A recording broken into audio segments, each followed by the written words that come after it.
Hey everybody, welcome to Pop Culture Philosophers. I'm Rockin' Robbie Billups. Let's talk Night Thrasher.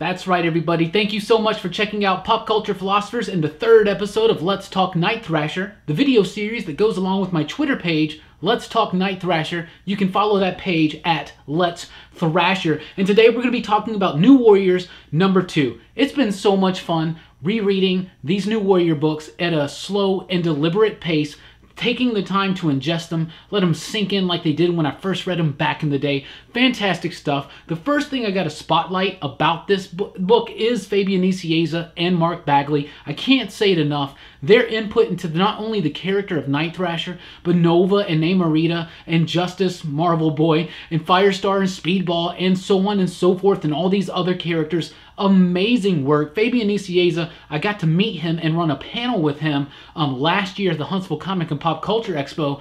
He had so much to say about New Warriors, about Night Thrasher. It seemed like Dwayne and the Warriors were absolutely some of his favorite memories from comic books. And we're talking about the co-creator of Deadpool, right? But it seems like he had more of a love and affection for Night Thrasher. At least that's the way I kind of got out of it. Maybe that's just because I love Night Thrasher so much. But this second issue of New Warriors was a big deal, a very big deal, because it introduces Midnight Fire and Silhouette. And we will see that these two characters will become a major factor in New Warriors and Night Thrasher's own story. Fantastic stuff, great energy, high-octane artwork, fantastic type stuff. Really, really cool. The first thing I want to point out is the cover. When I saw this cover for the first time on shelves when I was younger, I absolutely loved it. It says, "Who's Midnight's Fire? And why does Night Thrasher fear him? Plus, the menace of the weapons of AIM." First of all, you got AIM there, so I'm always down for that. AIM is Advanced Idea Mechanics. It's one of those criminal henchmen type groups in the Marvel Universe like Hydra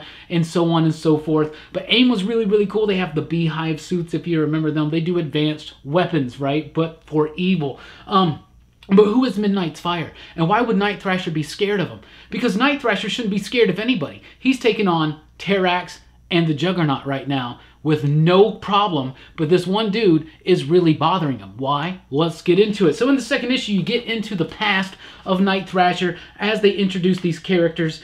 Really cool stuff. It starts off with a mysterious figure who's in the dark, and he kills a few cops, right? And he frames Night Thrasher. So the New Warriors, we cut to them, and they are training in a facility at Dwayne Taylor's facility, right? They're training there in a danger room type situation. Cord is there. He's got everybody working their different powers. They're not working on teamwork in this one, but some of that does come forth just a little bit. And then all of a sudden Ty jumps in and she's like, "How dare you, Night Thrasher? Look at this." She shows him the newspaper article of the cops that have been murdered, and they are murdered by someone from their past. They all know who it is, not the New Warriors, but Night Thrasher, Ty, and Cord totally know who it is. She shows him the newspaper article, the dead cops, and there's a sign right next to him that says "Thrashed by the Night." Oh, I love stuff like that because he thrashes at night. Get it? Anyway, so Dwayne sees it. He's like, "It's exactly who we think it is." The New Warriors are like, "What are you talking about? What is up?" And there's some really cool artwork there. I love that scene of them right there training in the facility. Real fun stuff. Like I said, Mark Bagley's artwork is top notch. You got Al Williamson inking him on this issue.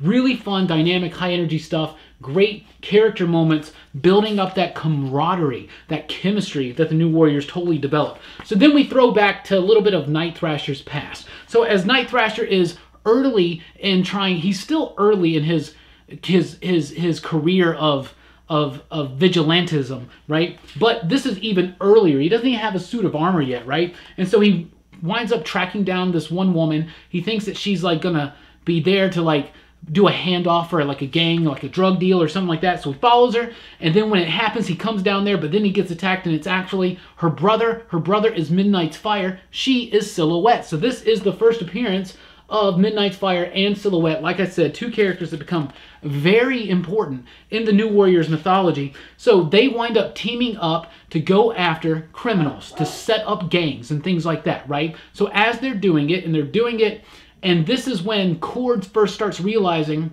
that maybe Night Thrasher could work better with a team. And maybe Dwayne realizes that going after criminals and trying to end crime would be better with a team. So he has this camaraderie. He falls in love with Silhouette. They fall in love with each other. They hook up. All that stuff. It's just a happy, fun, crime-busting gang going on at this point. But then things get really intense one day, right? And everything goes awry. All of a sudden, these dudes show up. They start firing. And Thrasher's there. He's holding back Midnight's fire. He won't allow him to go and stop what's going on. And in the crossfire is Silhouette, and she gets shot up. And at this point, we think that maybe she's dead. Right? So Night Thrasher doesn't know what happens to her, and Midnight's fire vows vengeance against him and scars his face. And now we know why Night Thrasher has that scar on his face. And so the New Warrior's like, man, that's crazy. Well, let's just go stop him. And Night Thrasher is like, no, I can't do it. I can't beat him. I'm too scared. The New Warriors are like, what? What are you talking about? We just took on the Juggernaut. We just took on Terrax. Because, for instance, in this issue, we find out that the Thor appearances, which are actually the first appearances of Dwayne and the New Warriors as a group, that happens in between issues 1 and 2. So if you want to read it in the correct chronological order, you should go New Warriors number 1, Thor 411, 412, and then into New Warriors number 2. Then we cut over to the Gene Tech facility. Gene Tech were those dudes that were drilling that unlocked the Terrax energy. They have an invested interest, it seems, in the New Warriors, and then they tease that they're going to bring in the Mad Thinker to try to figure it out. So we find out that Dwayne, Midnight's Fire, I'm going through this too fast. Midnight's Fire is doing all of this cop killing to set up Night Thrasher, to call him out. So the New Warriors go out, they try to hunt him down. All of a sudden he shows up. Dwayne doesn't want to come though because he's a little too scared. But the New Warriors, the rest of them, they go out there on their own. Midnight's Fire shows up, and then Dwayne shows up. He's got this badass helicopter, by the way. That's right there. Right there. That helicopter's so badass. He shows up. Him and Midnight's Fire getting a little bit of a fight, and Midnight's Fire just kicks his ass. Absolutely just trounces him. He pulls out his skateboard. He's coming through. He's like a skateboard. Don't insult me. All the negative reaction that fans could have had kind of come through from the dialogue of Midnight's Fire. But seriously, Night Thrasher, you know, Dwayne gets a little bit of licks in here and there, but he gets his ass just completely beat. But then he just grabs this, like, choke. He's got these wires on his gauntlets, and he starts choking dude out, and they start freaking out. Then all of a sudden, here comes Silhouette. Don't kill my brother. Silhouette's still alive. However, she has been completely paralyzed, I believe. Yeah, she's paralyzed from the waist down, so she's now on these like stilts or whatever. And then all of a sudden these dudes show up. It's a gang that Midnight's Fire is working with, and they got these advanced idea mechanics weapons. These super crazy advanced weapons. They start attacking the New Warriors, and then Night Thrasher and Midnight's Fire get in another fight. So you get some nice teamwork here from the New Warriors as the AIM armed gang members are coming after them. And so you got some really great moments, and then a great fight here. Like I said, the energy, the dynamic energy of this book really shines through. Dwayne eventually gets the upper hand on Midnight's Fire because the people who thought that Midnight's Fire was for them and protecting them, they realize that he is now partnered up with the gangs and help provide them with even worse weapons that are out there on the streets, right? And so they turn against him and they start throwing bottles at him, and they help Night Thrasher out. And Dwayne eventually gets the upper hand on Midnight's Fire. Meanwhile, the New Warriors basically easily kind of handle these gang members with the AIM weapons, and then there come up Night Thrasher. Dwayne's about to just take out Midnight's Fire, like absolutely just take him out, and they're like, don't kill him, don't kill him. The cops, let the cops handle him. And instead of killing him, because it really seems like Dwayne is so close to killing this dude right here, he just cuts him. He gives him a scar just like he does, and he says this awesome line when he's like, now when you look in the mirror, you can see a reflection of me. And this also happens and is boosted because at the time the crowd figures out that Midnight's Fire is not on their side, Silhouette figures it out as well, and she kind of disowns herself from her brother. Big things are going to happen with both of these characters, especially Silhouette. They're going to be a major factor in ongoing issues of New Warriors. So after he scars up Midnight's Fire, I love this part. Nova says, would you have killed him if we didn't stop you? Night Thrasher says, yes, no, you decide. Nova says, that's not good enough. He says, that's as good as you're going to get from me. Nova says, that's what we're worried about. That's that last little bit right here. The new Warriors are really cool. Justice kind of unlocks a little bit of, doesn't unlock, but he kind of uses his abilities a little bit further in this. Namorita is fun. There's got nice little kind of chemistry going on with Nova right now. Speedball is a little obnoxious, a little over the top, but that's just who the character is, and you gotta love him for it.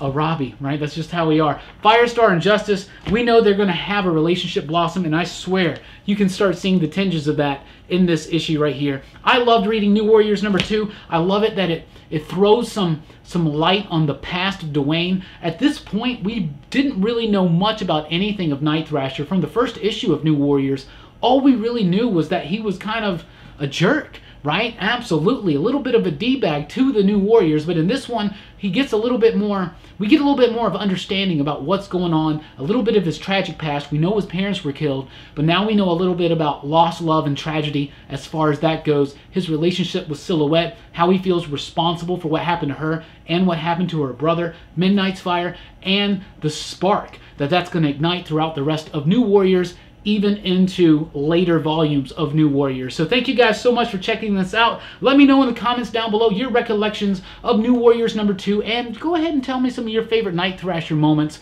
We love Dwayne here at the channel, and that's why you can follow us at Let's Thrasher, at Let's Talk Night Thrasher. Get right into it. Have some fun. Got to give a shout out to one of my fellow Let's Talk crews out there. Let's Talk Cyclops. Dope page. Amazing page. I was always someone that was like, you know what? Cyclops is kind of lame. Cyclops is kind of stupid. I'm not really like him. He's like a Boy Scout. He's a goody two-shoes. You know, I'm more like Wolverine. I'm more Wolverine, Nightcrawler, and Beast. You know, like Beast is my favorite X-Man. But I'll tell you what, Cyclops, especially what's going on in the comic books right now, and just the Let's Talk Cyclops page, I understand. I get it. I love it. I was revisiting some early 90s X-Men animated series episodes. Cyclops is BA. So thank you, Let's Talk Cyclops, for sharing the love. And everybody, share the love of Let's Talk Night Thrasher. Share the page. Get on board. Like, share, subscribe, all that jazz. And join us at popculturephilosophers.com for podcasts and a whole lot more. I've been Rockin' Robbie Billups, or Let's Talk Night Thrasher. Thanks for rocking with us. Keep on thrashing.